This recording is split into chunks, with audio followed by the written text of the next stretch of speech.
नमस्कार दोस्तों, ABP academy में आपका स्वागत है। मैं पवन कुमार आज क्लास 3 लेके आया हूँ इंडियन पॉलिटी का। दोस्तों, जैसे कि क्लास 2 में मैंने पढ़ाया था आपको रेगुलेटिंग एक्ट, ठीक है। क्या पढ़ाया था? रेगुलेटिंग एक्ट ऑफ 1773, ठीक है। उसमें देखे थे हम लोग कि 1600 में जैसे ब्रिटिश आए हुए थे, ईस्ट इंडिया कंपनी, ठीक है। क्या उनका पर्पस था ना? ट्रेडिंग पर्पस के लिए आए थे, ठीक है। फिर क्या हुआ था दोस्तों, एक बार मिटा लेता हूं। फिर क्या हुआ था देखिए, 1757 में ऐसे हम लोगों ने डिस्कस किया था, बैटल ऑफ प्लेसे,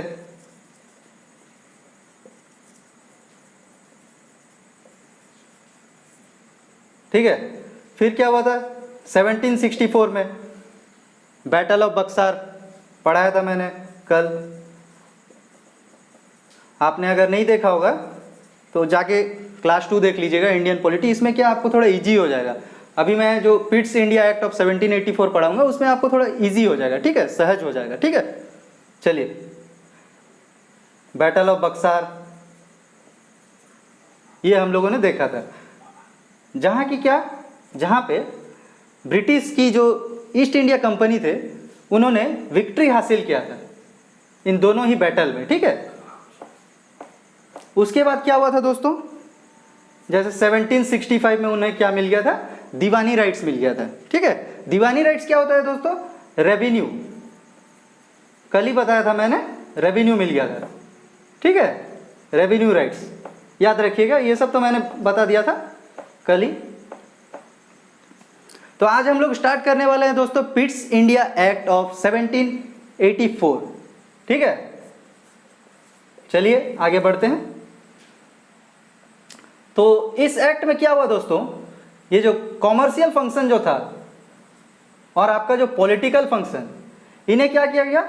अलग किया गया। किनके? ना ईस्ट इंडिया कंपनी के जो कॉमर्शियल और पॉलिटिकल फंक्शन, मतलब कारोबार और आपका राजनीतिक फंक्शन को अलग किया गया, ठीक है। उसके बाद दोस्तों जो आपका रेगुलेटिंग एक्ट में कोर्ट ऑफ डायरेक्टर बनाया गया था, ठीक है। किसको असिस्ट करने के लिए? ना ब्रिटिश के जो ईस्ट इंडिया कंपनी को असिस्ट करने के लिए, ठीक है। तो उनको यहाँ क्या किया गया? COD को, मतलब कोर्ट ऑफ डायरेक्टर को कॉमर्शियल अफेयर्स, ठीक है, उनको मैनेज करने के लिए दिया गया है। और लेकिन दोस्तों यहाँ पे एक नया बॉडी बनाया गया, ठीक है, जिसका नाम क्या था? ना बोर्ड ऑफ कंट्रोल, ठीक है। और ये ब्रिटिश क्राउन के द्वारा बनाया गया था, बोर्ड ऑफ कंट्रोल, ठीक है। उसे रिपोर्ट कर रही थी ब्रिटिश क्राउन को, ठीक है। और ये क्या मैनेज कर रही थी दोस्तों? ये पॉलिटिकल अफेयर्स मैनेज कर रही थी। क्या मैनेज कर रही थी दोस्तों? Political affairs. जितने भी आपके राजनीतिक मामले जो भी होंगे वो ये मैनेज कर रही थी। कौन? ना बोर्ड ऑफ कंट्रोल। और किसे रिपोर्ट कर रही थी दोस्तों? ब्रिटिश क्राउन को, ठीक है। आगे बढ़ते हैं अभी।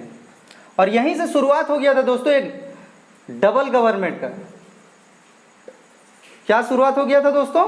डबल गवर्नमेंट यहाँ पे एस्टेब्लिश हो गया था, ठीक है, उन्हें स्थापित हो गया था। याद रखिएगा दोस्तों, ये सब बहुत ही इंपॉर्टेंट पॉइंट सब है, याद रखिएगा, ठीक है। उसके बाद दोस्तों आगे बढ़ते हैं। यहाँ देखिए, British government was given the supreme control over companies affairs and it's administration in India.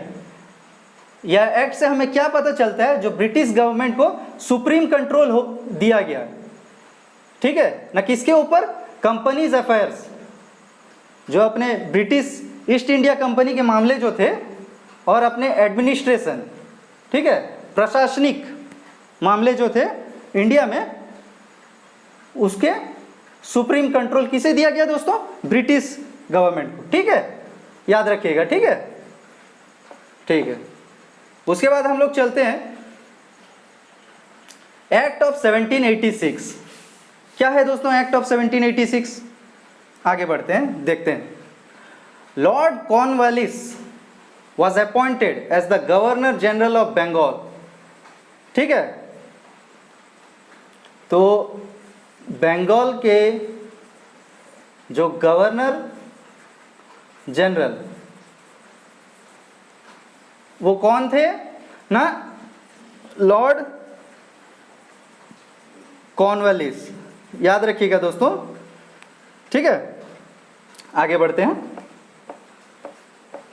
और governor general was given the right to reject the decision of his council. ठीक है, मतलब देखिए जो काउंसिल बनाया गया था, मैं थोड़ा पेन चेंज कर लेता हूं दोस्तों। हाँ, तो कहाँ थे? हाँ, तो देखिए गवर्नर जनरल को एक राइट मिल गया था, मतलब हक मिल गया था। किस चीज़ के लिए हक मिला था दोस्तों? कुछ भी अगर डिसीजन लेता है काउंसिल, कौन डिसीजन लेता है? काउंसिल अगर कुछ डिसीजन लेता है तो उसे रिजेक्ट कर सकता था। कौन? Governor general of Bengal. ठीक है, ये एक स्पेशल प्रोविजन है। ठीक है, याद रखिएगा ये। उसके बाद हम लोग आगे बढ़ते हैं दोस्तों। चार्टर एक्ट 1793, ऐसे ही कुल चार चार्टर एक्ट है। आज हम लोग देखते हैं, पहला वाला देखते हैं 1793 क्या हुआ है। ठीक है, चलिए। सैलरी और पेंशन, क्या? सैलरी और पेंशन जो ऑफिसर का बनता था, किसका? बोर्ड ऑफ कंट्रोल के जो ऑफिसर, बोर्ड ऑफ कंट्रोल के ऑफिसर्स के जो पैसे बनते थे, सैलरी या पेंशन जो बनते थे, वो क्या हुआ था? Was provision to be given from Indian exchequer. ठीक है, तो ये क्या माने? भारत में जो कलेक्शन होते थे, भारत में जो कलेक्शन होते थे टैक्स के, उनसे उन्हें पैसा मिलते थे। किन्हें पैसा मिलते थे ना? बोर्ड ऑफ कंट्रोल के ऑफिसर्स जो थे उन्हें सैलरी या पेंशन मिलते थे। ठीक है, चलिए आगे बढ़ते हैं। Charter act of 1813, 1813। ठीक है, इसमें क्या हुआ दोस्तों? ये कंपनीज का तो जो चार्टर था वह 20 साल और बढ़ा दिया गया। ठीक है, याद रखिएगा। ठीक है, और क्या हुआ था देखते हैं। This act was meant to strengthen the control of British parliament over the company. यह एक्ट बनाया गया दोस्तों क्या करने के लिए दोस्तों? ना ब्रिटिश पार्लियामेंट को स्ट्रेंथन करने के लिए। ठीक है, यह एक्ट स्ट्रेंथन करने के लिए किसे? ना ब्रिटिश पार्लियामेंट, कंपनी के ऊपर कंट्रोल रखने के लिए बनाया गया ये एक्ट। चलिए आगे देखते हैं। By this act company was deprived of its monopoly of trade with India.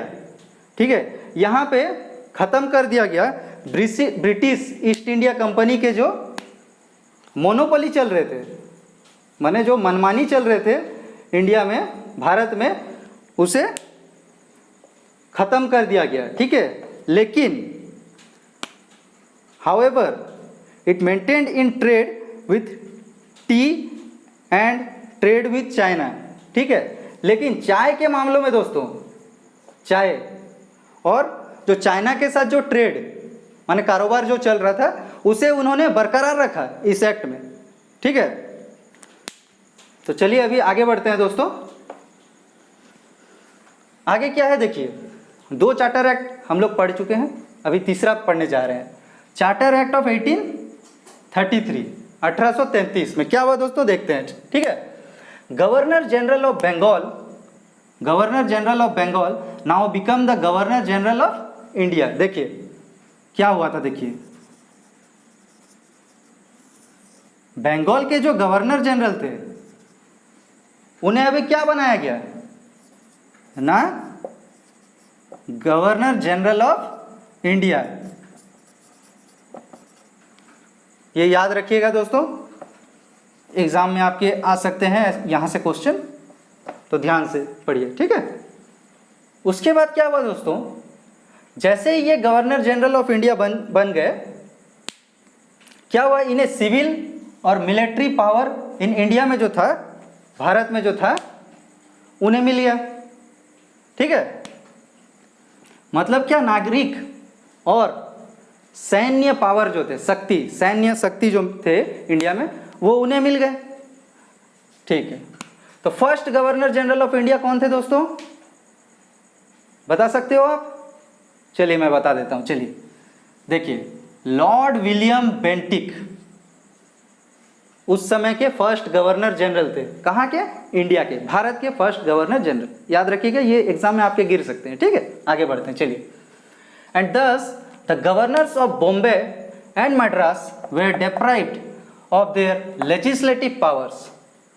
यह एक्ट क्या बोलता है दोस्तों कि बॉम्बे के जो गवर्नर थे, बॉम्बे एंड आपका मद्रास के जो गवर्नर थे दोस्तों, उनका जो लेजिस्लेटिव पावर था दोस्तों, वो उनसे छीन लिया गया, टोटली छीन लिया गया। ठीक है, अभी आगे देखते हैं दोस्तों क्या हुआ। देखिए, trade monopoly of company to trade in tea and trade with China also abolished. और एक देखिए बहुत ही महत्वपूर्ण पॉइंट, देखिए यहाँ पे क्या हुआ है।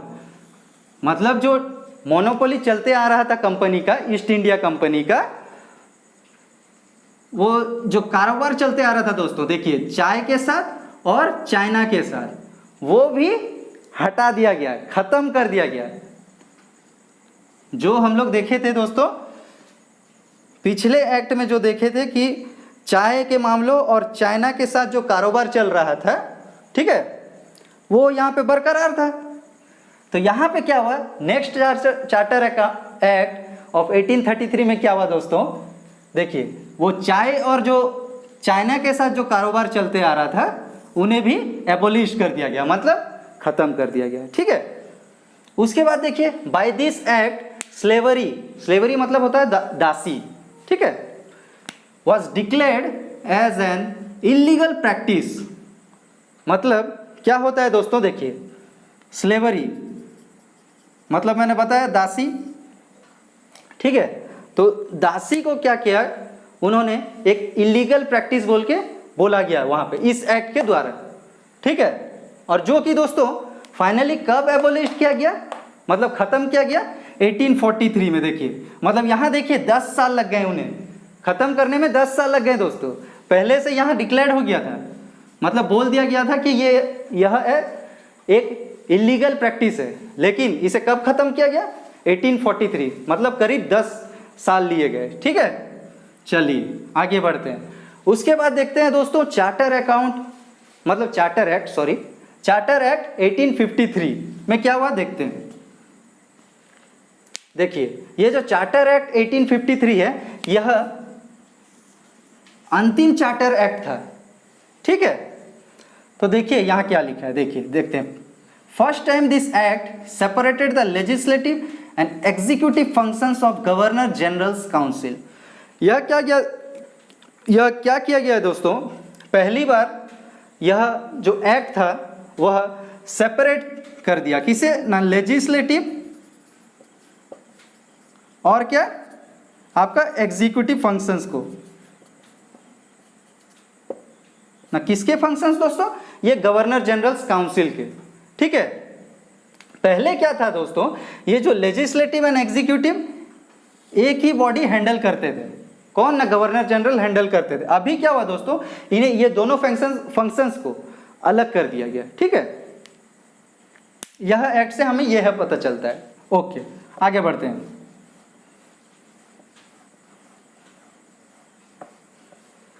देखिए अदर प्रोविजंस क्या थे इस एक्ट से, हमें क्या मिलता है, माने क्या पता चलता है। ठीक है, देखते हैं। Separate office of lieutenant governor was created. ठीक है, लेफ्टिनेंट गवर्नर जो थे, लेफ्टिनेंट गवर्नर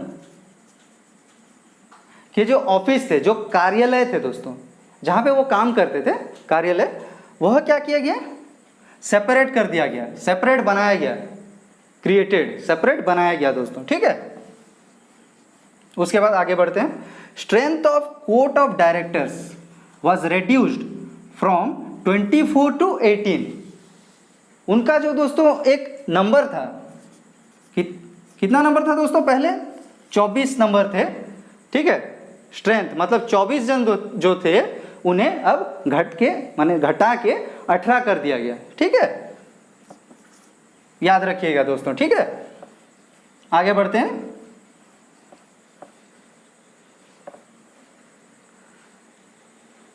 हाँ तो दोस्तों जैसे कि देखिए, जैसे कि हम लोगों ने आज पिट्स इंडिया एक्ट ऑफ 1784 पढ़ा, कल हम लोगों ने रेगुलेटिंग एक्ट पढ़ा था, ठीक है।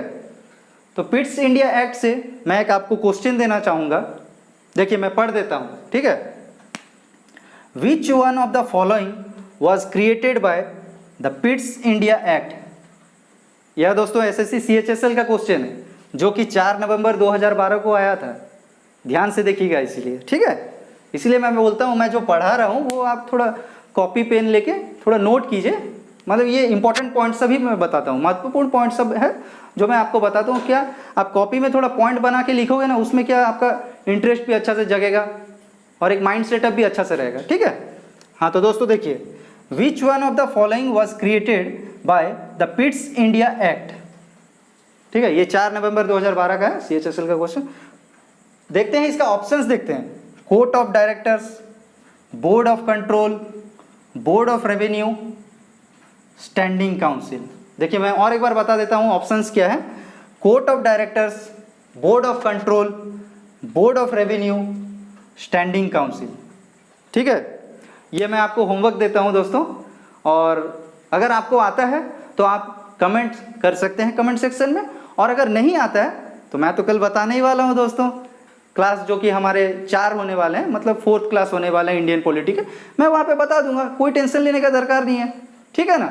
तो चलिए यहीं पे हम लोग क्लास समाप्त करते हैं दोस्तों, एंड अप करते हैं।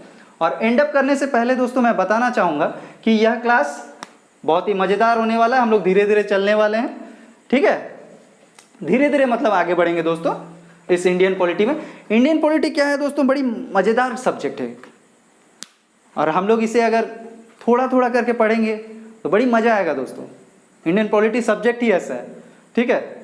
तो ठीक है, यहीं एंड अप करते हैं।